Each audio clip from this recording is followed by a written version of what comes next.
বন্ধুত্ব দিলে বন্ধুত্ব পাবেন। বন্ধুত্ব ইজ ওয়েলকাম, দাদাগিরি নয়। বন্ধুত্ব ওয়েলকাম, দাদাগিরি নয়। Loud and clear. আমরা ঐক্যবদ্ধ থাকতে চাই কি চাই না? এই আপনাদের গলার আওয়াজ। আমরা ঐক্যবদ্ধ জীবনযাপন করতে চাই কি চাই না? ঐক্যের কোন বিকল্প নাই। গত 50 বছর তো দেখেছি ডিসইউনিটি, অনৈক্য, বিভেদ, বিচ্ছিন্নতা আমাদেরকে কোথায় নিয়ে গিয়েছে। এই যে দেখেন কিছুদিন আগে আমাদের বর্তমান নেতা ডক্টর ইউনূস, উনি সব রাজনৈতিক নেতৃবৃন্দদেরকে ডেকেছেন একটা ইস্যুকে কেন্দ্র করে। তার মানে গোটা বাংলাদেশ এক হয়ে গিয়েছে। আমরা সবাই উদ্বেলিত হয়েছে, উচ্ছ্বসিত হয়েছে, ঠিক কিনা বলেন? রাজনৈতিক নেতাদেরকে ডেকেছেন উনি, আমরা এক হয়েছি। এরপর ধর্মীয় অঙ্গনের যে লিডাররা, বিভিন্ন ধর্মের, শুধু মুসলিম না, সবাইকে ডেকেছেন, আমরা ঐক্যবদ্ধ হয়েছি। এটাকে বলে ন্যাশনাল ইউনিটি, জাতীয় ঐক্য। যে কোনো ধরনের কনস্পাইরেসি, ষড়যন্ত্র, আধিপত্যবাদ মোকাবেলায় জাতীয় ঐক্যের চেয়ে মোক্ষম হাতিয়ার আর না। আমাদের একটা প্রতিবেশী দেশ আছে, আমরা আমাদের দেশ নিয়ে যত ভাবি তারা তার চেয়ে বেশি ভাবে। কথা বুঝতেছেন না? আরো ভেঙে বলতে হবে। আমরা আমাদের দেশ নিয়ে যত উদ্বিগ্ন, এদের আরো টেনশন বেশি। বলেন আমাদের দেশে শান্তি আছে না নাই? আমরা হিন্দু মুসলিমে কখনো দাঙ্গা লাগে?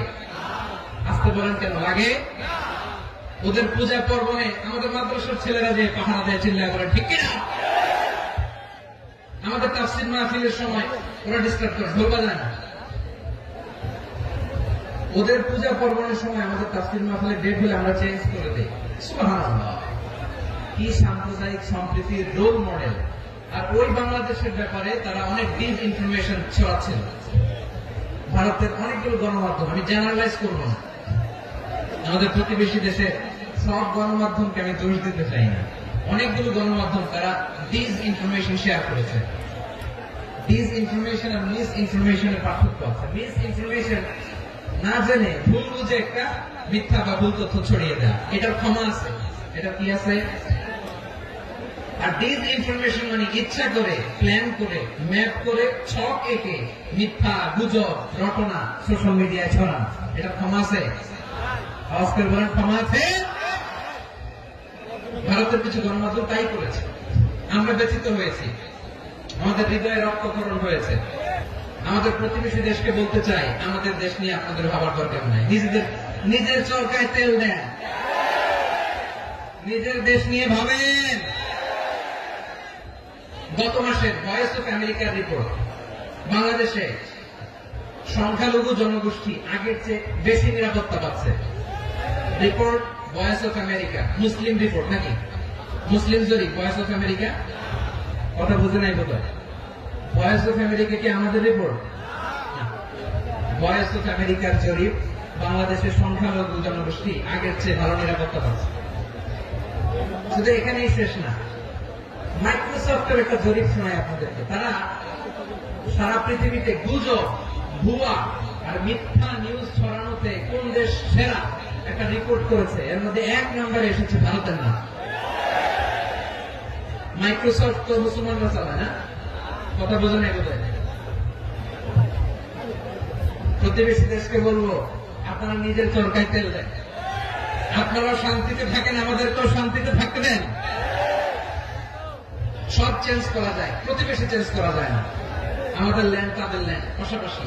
আমরা চাই তারাও সুখে থাক, আমরাও সুখে থাকি, ঠিক কিনা? কিন্তু প্রতিবেশী হলে বন্ধুত্বপূর্ণ আচরণ করতে হয়।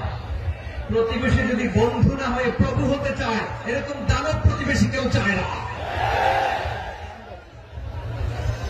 ভারত যদি বন্ধুত্ব উপহার দেয়, আমরা বন্ধুত্ব দিব। কি বলেন? তারা যদি বন্ধু সুলভ আচরণ করে, আমরাও বন্ধুত্ব উপহার দেব। কারণ আমাদের পররাষ্ট্র নীতি হচ্ছে সবার সাথে বন্ধুত্ব, কারোর সাথে বৈরিতা নয়। আলহামদুলিল্লাহ বলেন, কত চমৎকার পলিসি আমাদের। আমরা নির্বিবাদী, আমরা বাংলাদেশিরা শান্তিকামী। We are proud of that. এজন্য আমরা গর্ববোধ করি। আমাদের পররাষ্ট্র নীতি সবার সাথে বন্ধুত্ব, কারোর সাথে শত্রুতা নয়। তাই প্রতিবেশী দেশকে বলবো, আমার ভাইয়েরা, আপনারা আমাদের ভাই, বন্ধুত্ব দিলে বন্ধুত্ব পাবেন। বন্ধুত্ব ইজ ওয়েলকাম, দাদাগিরি নয়। বন্ধুত্ব ওয়েলকাম, দাদাগিরি নয়। Loud and clear. ভারত যদি বন্ধুত্ব দেখায়, বন্ধুত্ব পাবে। কিন্তু ভারত যদি বাংলাদেশে আধিপত্যবাদ বিস্তার করতে চায়, বাংলাদেশের 18 কোটি জনগণ সেটা রুখে দেবে। ভারত যদি গৌর গোবিন্দের ভূমিকায় নামতে চায়, দেশের 18 কোটি মুসলমান শাহজালালের ভূমিকায় নামবে।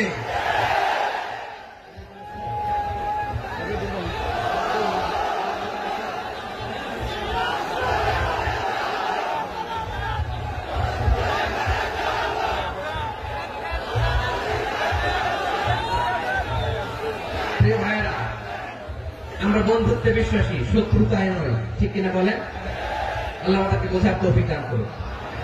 তাহলে এই যে তারা বলেছে এদেশে সংখ্যালঘুরা কষ্টে আছে, দুঃখে আছে, এটা কি ঠিক? বলেন, এটা কি ঠিক? না, তারা ডিস ইনফরমেশন শেয়ার করে, সেটা ঠিক নয়। আমার প্রতিবেশী বন্ধু রাষ্ট্রকে বলবো, আপনারা এটা করবেন না, এটা করবেন না। আমরা শান্তিতে আছি, আপনারাও শান্তিতে থাকেন, আমাদেরকেও শান্তিতে থাকতে দেন। এই যে চিটাগাংয়ের অ্যাডভোকেট আলিফ হত্যাকাণ্ডে গোটা বাংলাদেশ আমরা ধৈর্যের পরাকাষ্ঠা দেখিয়েছি, চিল্লা বলেন, ঠিক কিনা? আমাদের নেতা আমাদেরকে ডেকেছে, আমরা শান্ত থেকেছি। আমরা শান্ত থাকতে চাই, আমরা ঐক্যবদ্ধ থাকতে চাই। যে কোনো ষড়যন্ত্র রুখে দেওয়ার জন্য ঐক্যবদ্ধ প্রচেষ্টার কোনো বিকল্প নেই।